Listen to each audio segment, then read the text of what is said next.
We are blessed to have a woman who is very passionate about an issue, and I want to make sure that she is recognized for what she's doing, and allow her the fullest opportunity to explain to you why buckling up and putting down your phones and not texting, it's so important for every single person in this state.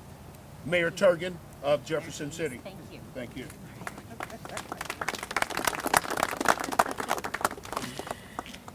Thank you, Mayor James. Thank you, all the mayors and everybody for being here today. Good morning. I'm Carrie Turgeon, Mayor of the City of Jefferson, and I want to thank you for joining us today. I'm delighted to be here to promote a very important cause, the Buckle Up Phone Down Initiative. You all know that I'm known as the selfie mayor, right? So, but you will never see me taking or posting selfies from behind the wheel. As you can see, I'm joined by a number of mayors from throughout the state, including Mayor Sly James from Kansas City, Mayor Ken McClure from Springfield, and Mayor Tom Schneider from Florissant. Like me, they are working to increase safety on our highways by encouraging travelers to wear their seatbelts and put down their telephones when driving every trip, every time. In addition, at least 13 bipartisan bills to combat distracted driving have been introduced this legislative session, and we're hopeful this year to finally get a primary safety belt law on the books in Missouri, as well as enact legislation to stop texting and driving by drivers of all ages. Consider this: 6 out of 10 people killed in Missouri traffic crashes were unbuckled in 2017. Only 9 states rank lower than Missouri in safety belt use. Missouri is one of only 3 states with a no all driver texting ban. One of only 3 states. Texting increases the risk of a car crash by 50%. Those numbers are staggering and deadly. We've all heard the excuses like personal liberties and freedoms and choices, and exactly which distractions will be banned. And does it really matter? Will people follow the law anyway? And how would they enforce it? Well, clearly 47 other states have figured that out. And as mayors, we can't just throw up our hands while drivers have their hands on their phones instead of the wheel. Please take 3 seconds and buckle your seatbelt. Put your phones down. Today, as a group, the Mayors United for Progress voted to, and please take note, strongly ask legislators to enact a primary seatbelt law and an all-driver texting ban. So I think that is great news to send that message. In addition, some of my fellow mayors have taken steps in their communities to combat distracted driving and encourage people to buckle up, and I'd like to call on them to say a few words now, because working together, we can save lives and reduce injuries on Missouri highways. So I'll start with Kansas City Mayor Sly James. Thank you. You know, I learned something as a Marine because my job in the Marine Corps from 1971 to 1975 was as a military policeman. And the first 2 years of that job, I was in traffic enforcement and traffic investigations. I can't tell you how many accidents I drove up to investigate where there had been a fatality, and I would dare say that in almost every single one, a seatbelt was not used. Now, the seatbelts are much more proliferate now than they were then, but even then we were talking about the need to have seatbelts, and for whatever reason, we still haven't figured it out in the state of Missouri. This is a state that could do something that would have a major impact on the lives of people who don't even know that their lives are in jeopardy at this moment if they're not behind the wheel texting and driving and without being buckled up. But not only does it impact those drivers, what we have to remember is that it impacts every single person in that vehicle. even people who are buckled up. And it's not just a matter of having the drivers and the front seat passengers buckled up. Everybody in the vehicle needs to be buckled up. So the primary seatbelt law should include every single seat in the vehicle, because the last thing that you need in a SUV is to have people in the third row or the second row acting like pinballs bouncing around in an accident and hurting people who don't need to be hurt as a matter of course. Our fatalities in Kansas City have been creeping up. And I would dare say that every time I go to a meeting of the Board of Police Commissioners and we talk about this issue, what we find is that in almost 80% of those fatal accidents, it is with somebody who is not buckled. The really sad thing is when we go to and we find out that information and we've had a child or teenagers or young people who weren't buckled up and weren't driving and they died too. I have a security detail, so they don't let me drive. I've begged and begged, but they will not let me do it. But when I first started, I was kind of aggressive and would see somebody, we'd stop at a stoplight, I'd see somebody in the car next to me on their phone texting or doing whatever, and I would roll down the window and yell at them. My security detail said that with the proliferation of guns and road rage, that probably was not a good idea. So I've stopped doing that. But I have that urge. So I fully support a bill that will make it absolutely mandatory, subject to a fine, for not buckling up your seatbelt and for texting on the phone while you're driving or in the vehicle at all. Frankly, I can't think of too many messages. I'm the mayor of a large city. These are all mayors of cities. We're used to dealing with crisis and problems, and I can't think of too many times when it is absolutely essential that something might come up where I absolutely have to answer the phone while I'm driving. I'm not driving 600 miles, generally driving 5 or 10 minutes or riding 5 or 10 minutes, and whatever it is can wait until we're in a safe situation. So that's what we're about. Again, I want to thank Mayor Turgeon for taking the lead and the point on this and for being such a good advocate for the point. And I want to thank all the mayors for their unanimous support for the bill that is being proposed. Thank you all. Thank you, Mayor James. And next we have Mayor Ken McClure to tell us of some exciting legislation that just passed in Springfield. Mayor, thank you and good morning. It's always good to be back in the city of Jefferson, a city that I called home for 25 years, so it means a lot to me to be back here always. On January 29, the Springfield City Council, by a vote of 8-1, enacted a primary seatbelt ordinance for our city. We did this after several weeks and months of study, strong urging by our police chief, by those who are first responders, and it was an easy decision, really. But every one of the 8 votes in favor of that believe that ultimately that was a state decision. We should have had this passed several years ago to be applicable statewide. And it's unfortunate, I think, because we have to move as cities at this point in order to do that. Our Springfield ordinance will apply in Springfield, but it will not apply outside our city. So we want to do that as a city, doing what we can, but we strongly urge our legislature to take that action. This morning, as I was driving up on Highway 5, I was behind a vehicle who was obviously had the driver on the phone, and the driver was weaving from right to left, making sure to hit the rumble signs on the right side because I heard a lot of them. I was afraid to pass the person, obviously on their phone. Not a safe situation.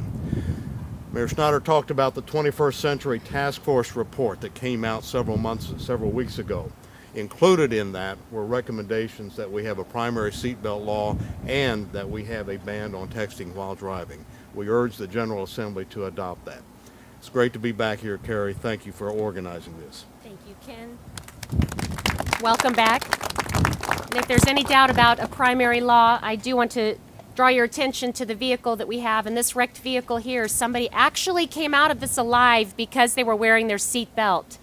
So at this time, I would like to turn it over to Mayor Tom Schneider of Florissant. I also call him a bupped head. It's B-U-P-D, buckle up, phone down. So he takes that as a compliment. In fact, we can all be a bupped head. So, yeah, and we even got the MoDOT to put them on the signs at all the highways. And we do have our director of MoDOT is here, I'd like for you to introduce him also. Yeah, they actually brought it to our attention very much during the meetings that we had with the 21st Century Task Force, how safety was such a big priority for MoDOT, and it was so frustrating that a lot of it was distracted driving. I just wanted to show you that, these things here are already bad for our generation. It's going to be worse for the next generation because they like to live in a virtual world and they have a hard time getting away from this. In the old days, it was a beer bottle or a whiskey bottle that was causing most of the accidents, and that's still very important. We don't want to forget, our laws to enforce the alcohol level, not driving while impaired. But this is actually causing worse problems. It's an epidemic, and the next generation is going to be even worse. So we need to get a handle on it now. We need to have state laws that encourage people to use these things prudently. And I want to thank Mayor Trurgan for your leadership in this. Thank you very much. Thank you. Thank you very much, Mayor Schneider. Someone who knows firsthand the importance of buckling up is here with us today. Jalen Butner, a student at Boonville High School, shares his story with us today, as well as through social media and other outreach efforts associated with the Buckle Down campaign. Please welcome Jalen Butler.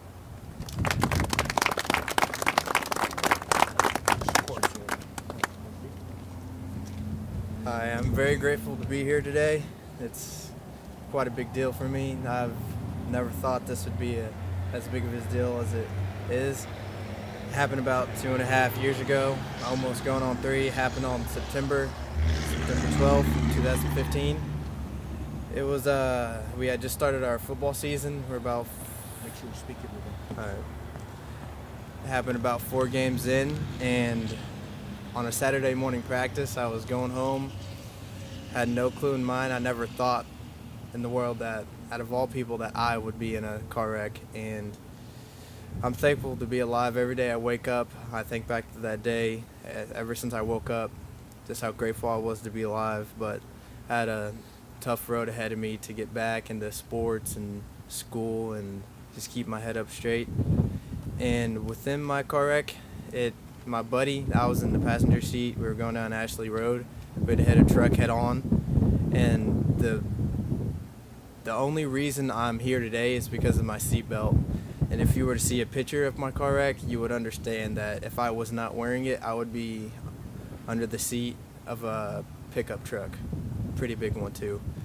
And I don't know, I don't remember how we got into the car wreck, but I just know that I had my seatbelt on and I'm here today, and that's all I'm grateful for. And I also am grateful for all my city and my town, all their support, and then my football team. The day I got into my car wreck, the whole football team was there in the waiting lobby to see if I was okay or not, and I'm grateful for that. And what I want to tell anybody that's going through something that I went through, it's very important, no matter what it is, no matter what age you are, adult, teenager, little kid, the main thing is to keep your head up, be focused, never give up, and remember to always wear your seatbelt. Is very important.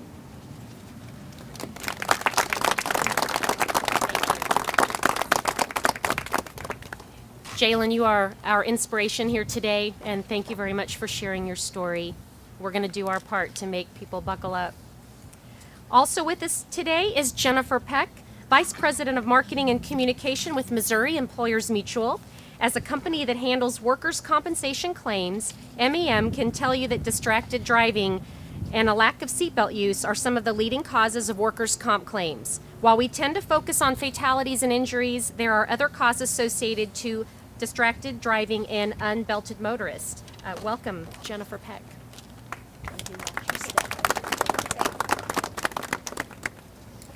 Thank you. Yeah, our focus at Missouri Employers Mutual, our purpose, what we're all about is getting people home safely from work. And, driving from one location to another is one of the most common tasks in our day-to-day lives, but also in our working lives. And, as a work comp insurer, the largest work comp insurer in the state, we know it's also one of the most dangerous activities that an employer can do at work. MEM in particular joined the Buckle Up Phone Down initiative because we've seen firsthand the devastating effects of distracted driving and the far-reaching impacts that it can have on an employee's life, on their employer, on their family, and on their coworkers. The financial impacts are substantial. We haven't touched too terribly much on that today, but in the U.S., traffic crashes cost U.S. employers more than $40 billion a year, from the medical costs to the liability to lost productivity and more. And then right here in Missouri, at MEM alone, and I said we're the largest work comp insurer, we've got 17,000 Missouri businesses that we insure. But just in that group right here in Missouri, $25 million worth of work comp claim costs that are motor vehicle crash related in 1 year. That's an incredible amount of money, and that is just the cost of the work comp claim, not the lost productivity, not the impact on those injured employees' lives or the expenses that they have to endure. Now, the negative impacts of distracted driving and motor vehicle crashes financially are significant, but the impact on people's lives we think is so profound, and it's something that we feel pretty deeply at MEM. Stories like Jalen's motivate us to do more in terms of safety. There's also a lot of incredibly difficult stories that we're faced with in terms of work comp claims that are attributed to motor vehicle crashes. At MEM, we fly multiple flags, the U.S. flag, the Missouri flag, but also our Missouri flag outside of all of our offices in the state. And when an employee of one of our policyholders dies on the job, sometimes related to motor vehicle crashes, we lower our flag, we share their story, and we work hard to make sure that all of those employees go home safely to their families every day so that we don't have to lower our flag anymore.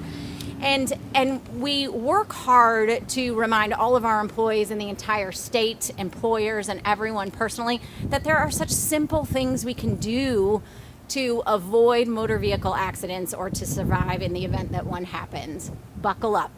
Put your phone down. And employers, we think, have an opportunity and really an obligation to do more to make sure that that's happening in their business as well. Setting strict safety policies around seatbelt use and cell phone use while driving for work, and never expecting their employees to conduct business while they're driving. I said our vision at MEM is safe, healthy, and injury-free workplaces. We call ourselves safety fanatics. And when you call yourself a safety fanatic, we feel like we have to walk the talk as well. And so we require all of our employees to complete defensive driver training and sign seatbelt and cell phone use policies before they're allowed to drive an MEM company vehicle. We also have some fun with safety, and so we do random seatbelt checks in our parking lots as employees are coming to or leaving from work, and we reward people for doing the right thing and wearing their seatbelts. Those are simple actions we feel like we can take. There are simple actions businesses can take, and there's a lot more work to be done in our state to really tackle the tough impacts of motor vehicle crashes. It's why we're honored to be a part of this group today. This is an impressive group, of community and city leaders, and so we're pleased to be here, and we'll continue to do the work to spread the safety message about how to be safe while driving with our employees, with businesses across the state, and with everyone in Missouri. Thank you, Jennifer. Thank you. As we wrap up, I would like to introduce Ed Hassinger, Chief Engineer with the Missouri Department of Transportation. And we also appreciate all of the Missouri Department of Transportation in taking the lead in the Buckle Up, Phone Down initiative. We have several representatives here, and we want to thank each and every one of you and for modeling the way here. More than a year ago, MoDOT implemented a strict no cell phone policy for their employees in state vehicles, and buckling up has been mandatory for years. So also I would invite Ed to speak at this time. Welcome. So it's good to see all the mayors assembled here. I know I've worked with many of you over the years, and we've gotten a lot of things done. But this is one that just has been one of those things that we can't get our leadership to say we need to have a primary seatbelt law and we need to have a no texting ban in Missouri. So instead of crying over spilt milk, what we said was we need to go out there and take personal responsibility as an organization and as the leaders of safety in Missouri to say, let's take this hill one step at a time. So we are so thrilled that cities have taken the leadership role and stepped up and said, I want to protect my citizens by having a seatbelt ordinance, or having a no texting ban. And we've asked individuals and businesses to do the same. So by setting the example as MoDOT, we've set every employee that works for us. We care about them and we care about their safety. So every time, every trip, you're going to wear a seatbelt. You're not going to use your phone, period. Not hands-free, not anything else. You're going to put your phone in the glove box and you're not going to use it. And that's what we're challenging everybody to do. So we would love to have legislation to kind of memorialize this behavior, but in light of maybe not being able to get that done, we're going to take it one step at a time. So we're going to challenge every business, every city, every county to do this. And I think if you look at probably the population that's represented here by the mayors, we're on a pretty good trajectory here, right? And we need to continue to do that. So I appreciate your all's leadership in this, and let's just keep challenging people to continue to do that. And remember, we're 40 days into this year. We've lost 91 Missourians so far this year, and 67% of those were unbuckled. So that's 2 a day. If we had that kind of a situation going on in any other venue, that would be a crisis. And yet, sometimes it doesn't even catch the radar screen. So we need to make this important. We need to take the action that we need to protect the citizens of this state. So thank you very much. And Mayor, thank you. Every time when I go home, I hear you on the Mayor's Minute, and the first thing she says is what? Buckle up, phone down. Thank you, Ed.